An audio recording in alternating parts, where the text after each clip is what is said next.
संभल में 24 नवंबर की सुबह जामा मस्जिद के सर्वे के दौरान भड़की हिंसा के चलते स्थिति तनावपूर्ण बनी हुई है।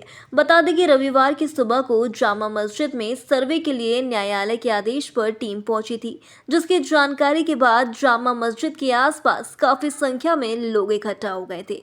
इस पर अधिकारियों व पुलिसकर्मियों ने भीड़ में शामिल लोगों को पीछे जाने के लिए कहा था, लेकिन भीड़ ने पुलिस की एक भी नहीं सुनी। काफी देर की मशक्कत के बाद पुलिस ने भीड़ को खदेड़ दिया था, लेकिन बाद में भीड़ ने उग्र रूप ले लिया और पथराव के साथ फायरिंग करना शुरू कर दिया, जिसके बाद संभल में हुई हिंसा के मामले में यूपी पुलिस ताबड़तोड़ एक्शन करती नजर आ रही है।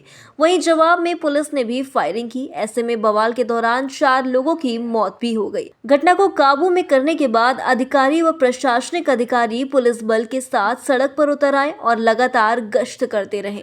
वहीं हिंसा के दूसरे दिन यानी कि सोमवार की सुबह भी बाजार बंद थे और दुकानों के शटर गिरे हुए, लेकिन दुकानदार उनके बाहर खड़े थे। सभी लोग एक दूसरे से वार्ता कर रहे थे, यानी कि चर्चा कर रहे हैं दुकान को खोलने को लेकर। ऐसे में बवाल के दूसरे दिन सोमवार को शांति रही, लेकिन इस शांति के बाद भी बाजार में दुकानें बंद थी और सड़क पर सन्नाटा पसरा हुआ था।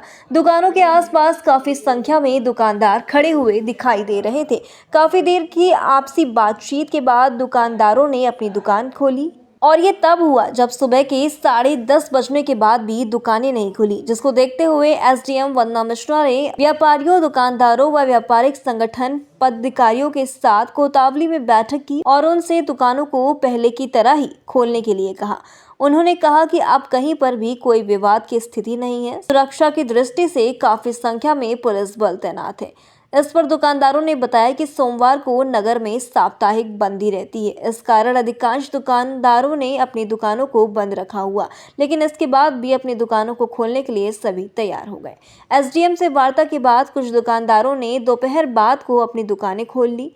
वहीं इस मामले पर एक और नया अपडेट आया है। दरअसल मुरादाबाद के कमिश्नर आंजनेय सिंह ने सोमवार को कहा कि संभल हिंसा की मजिस्ट्रियल जांच होगी।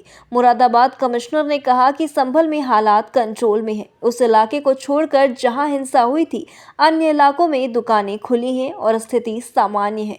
उन्होंने कहा कि जिस तरह के साक्ष्य मिले हैं, यानी कि सबूत मिले हैं, दंगाइयों के खिलाफ कड़ी कार्रवाई होगी और एनएसए लगाया जाएगा। इसके साथ ही हिंसा में कुल हिरासत में लिए गए उपद्रवियों की बात करें तो संभल हिंसा मामले में अब तक 2750 अज्ञात और कुछ नामजद लोगों के खिलाफ कुल 7 एफआईआर दर्ज हुई है। इस हिंसा में अब तक 4 लोगों की मौत की पुष्टि भी हो गई है, जबकि 4 बड़े अधिकारियों समेत 24 पुलिसकर्मी घायल हुए हैं।